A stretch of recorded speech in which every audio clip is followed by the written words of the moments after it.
एक गांव में अंकुर नाम का एक गरीब आदमी रहा करता था। अंकुर गांव में छोटी मोटी मजदूरी करके अपने परिवार का पेट पाला करता था। बिंदिया, चल बाजार चलते हैं, थोड़े से पैसे बचे हैं, बस आज के लिए सब्जी और आटा आ सकता है। बिंदिया अपनी माँ के साथ बाजार चली गई। बाजार में अचानक बिंदिया की नजर एक बर्फ गोले के ठेले पर पड़ी। माँ, देखो ना कितनी गर्मी हो रही है, मुझे एक बर्फ का गोला खिला दो ना। अपनी बेटी की बात सुनकर बिंदिया बर्फ के गोले के ठेले के पास जाकर ठेले वाले से बोली, भैया, एक बर्फ का गोला कितने का है? 10 रुपए का। क्या 10 रुपए का? मैं जब छोटी थी तब 1 रुपए का आता था। वो जमाने चले गए, खाना है तो खा लो, नहीं तो यहाँ से निकल जाओ। विद्या अपने घर पर आ गई। शाम को जब उसका पति वापस आया तो बोला, क्या बात है विद्या, तुम्हारा चेहरा उतरा हुआ क्यों है? आज मुझे पहली बार पता चला कि गरीब की समाज में कोई इज्जत नहीं होती। आखिर हुआ क्या है, कोई बताएगा मुझे? विद्या रोते हुए सारी घटना अंकुर को बताने लगी। तुम जरूर सत्तू गोले वाले के पास चली गई होगी। सत्तू वैसे भी हर ग्राहक से बड़ी बदतमीजी से बात करता है।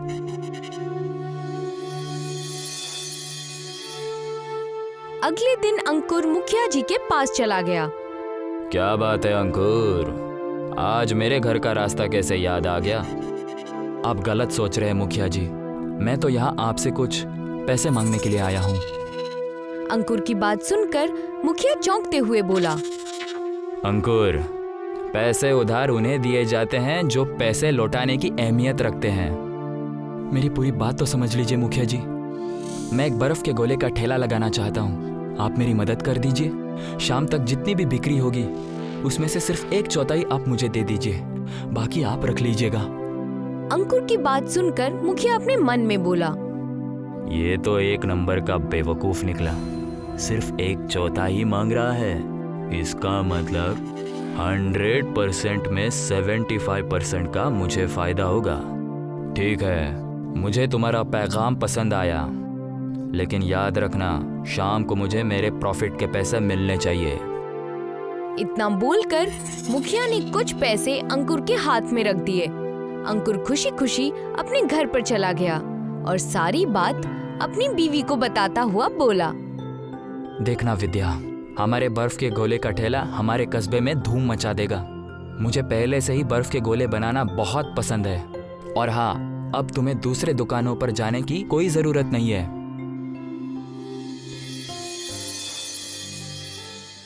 अगले दिन अंकुर ठेले पर बर्फ के गोले रखकर गली गली मोहल्ले मोहल्ले में बेचने लगा। एक आदमी भयंकर गर्मी में अपने माथे का पसीना पोंछते हुए अंकुर के ठेले के पास आकर खड़ा हो गया। क्या बात है भैया, आपके सर से तो बहुत पसीना बह रहा है। हाँ भैया, दूसरे कस्बे से पैदल चलकर आ रहा हूँ, क्या मुझे एक बर्फ का गोला खाने को मिल सकता है? हाँ हाँ, क्यों नहीं, लेकिन भैया मेरे पास पैसे नहीं है। अगर मुझ पर यकीन हो तो मैं कल इसी वक्त इसी समय पर आकर आपके पैसे लौटा दूंगा। कैसी बातें कर रहे हैं, अगर आप नहीं भी देंगे तब भी आपको ये बर्फ का गोला खिलाना मेरा कर्तव्य बनता है। किसी की मदद करना सबसे अच्छा काम होता है। इतना बोलकर अंकुर ने उस आदमी को एक बर्फ का गोला तैयार करके दे दिया। आदमी खाकर खुश होता हुआ बोला, तुम तो सत्तू से भी बहुत अच्छा बर्फ का गोला बनाते हो और तुम्हारा स्वभाव भी बहुत अच्छा है। अगर तुम्हारी जगह सत्तू होता तो मुझे अब तक गालियां बककर यहाँ से भगा दिया होता। अगले दिन वो आदमी अंकुर को पैसे देकर चला गया। अंकुर की दुकानदारी पूरे गांव में चलने लगी। अब अंकुर के हिस्से में 1/4 रकम भी शाम तक बहुत सारी जमा होने लगी। अंकुर शाम को अपने हिस्से के पैसे अपनी बीवी विद्या के हाथ में रख देता है।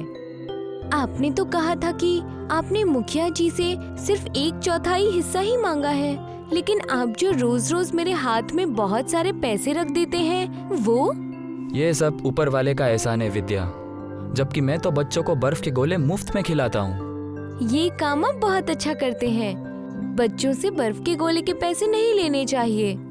इधर सत्तू परेशान होकर अपने दुकान पर अपने नौकर रामू को बुरी तरह से डांट रहा था। यह सब क्या हो रहा है रामू? मैं देख रहा हूँ पिछले 1 महीने में हमारी बिक्री में बहुत तेजी से गिरावट आ रही है। इसमें मेरी कोई गलती नहीं है सेठ जी।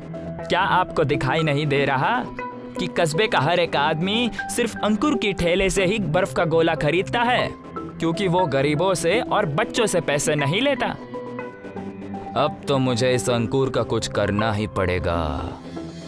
इधर अंकुर भयंकर गर्मी में धूप में खड़ा हुआ ग्राहकों का इंतजार कर रहा था कि तभी एक खूबसूरत 10 साल की लड़की जो कि बहुत अच्छे कपड़े पहने हुए थी, वो आकर बोली, मुझे भी एक बर्फ का गोला खिलाइए ना। मैंने बहुत तारीफ सुनी है, लेकिन मेरे पास पैसे नहीं है। लेकिन तुम्हारे कपड़े देखकर तो ऐसा लगता है कि जैसे कोई तुम रईस खानदान की एक खूबसूरत लड़की हो। आपको खिलाना है तो खिलाइए, वरना मना कर दीजिए। अंकुर मुस्कुराता हुआ एक बर्फ का गोला उस खूबसूरत बच्ची को देता हुआ बोला। मैं बच्चों का दिल नहीं तोड़ता। वो लड़की बर्फ का गोला खाते हुए अंकुर से बोली, लेकिन मेरा घर तो यहाँ से बहुत दूर है। आपने मुझे बर्फ का गोला खिलाया है, इसके बदले में मैं आपको बर्फ के गोले के पहाड़ का पता बताऊंगी। लेकिन अभी उसका वक्त नहीं आया है, लेकिन जल्दी आ जाएगा। इतना बोलकर वो बच्ची वहाँ से चली गई। अंकुर ने बच्ची समझकर उसकी बात पर कोई ध्यान नहीं दिया। शाम को अंकुर जब मुखिया के पास गया तो वहाँ उसने सत्तू को बैठे हुए पाया। अंकुर, कल से तुम्हें बर्फ के गोले के ठेला लगाने की कोई जरूरत नहीं है। क्या मुझसे कोई गलती हो गई? मैंने तुम्हें धंधा करने के लिए पैसे दिए थे, बर्फ के गोले मुफ्त में बांटने के लिए नहीं दिए थे। लेकिन मैं आपके हिस्से का पैसा तो ईमानदारी से दे रहा हूँ। सारे के सारे पैसे मेरे ही तो है, इसमें तुम्हारा क्या हिस्सा है? अब तुम यहाँ से जा सकते हो।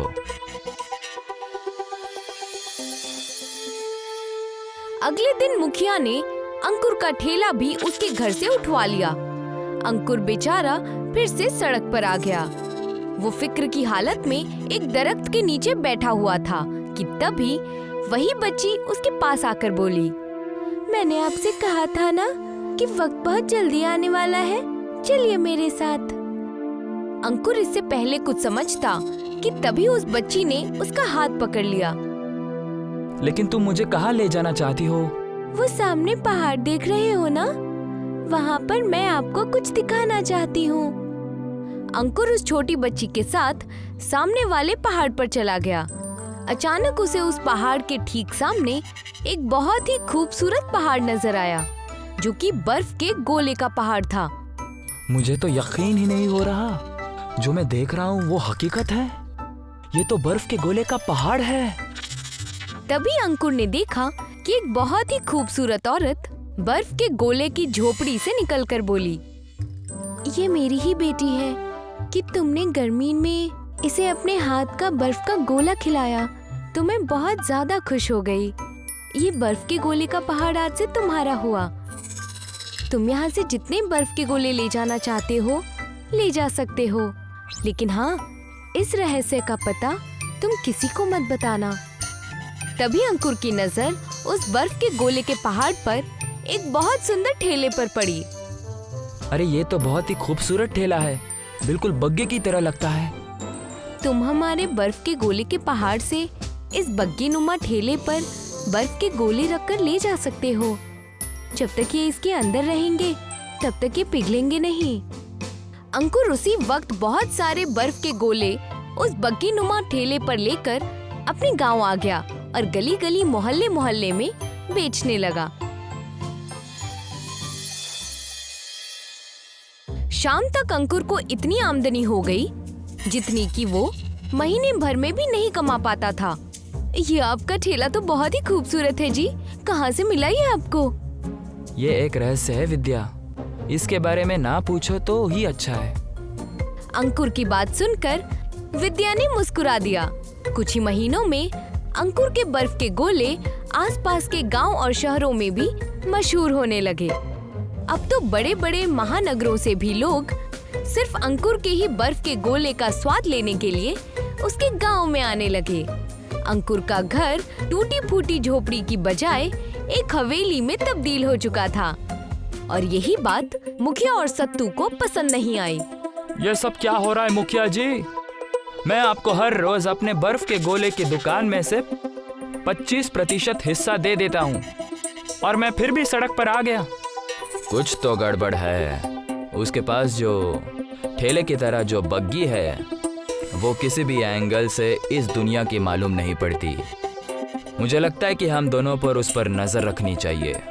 सत्तू और मुखिया उस दिन से अंकुर पर नजर रखने लगे और एक दिन उन्होंने अंकुर को उस बर्फ के गोले के पहाड़ पर जाते हुए देख लिया। क्या मैं वो जो देख रहा हूँ वो हकीकत है? हाँ, ये हकीकत है, बिल्कुल हकीकत है। अब समझ में आया कि इस भिखारी के पास इतने पैसे कहाँ से आए। तो फिर देर किस बात की है? आज से हम दोनों भी इसी बर्फ के गोले के पहाड़ से बर्फ चुरा लेंगे। चलो। सत्तू और मुखिया बर्फ के गोले के पहाड़ पर चले गए कि तभी उन्हें वही औरत एक झोपड़ी से बाहर निकलते हुए नजर आई। तुम दोनों का स्वागत है। तुम यहाँ से जितने भी बर्फ के गोले ले जा सकते हो ले जाओ। वहाँ सामने तुम्हें एक बग्गी नुमा ठेला दिख रहा है, उसमें तुम लोग बर्फ के गोले भर लो।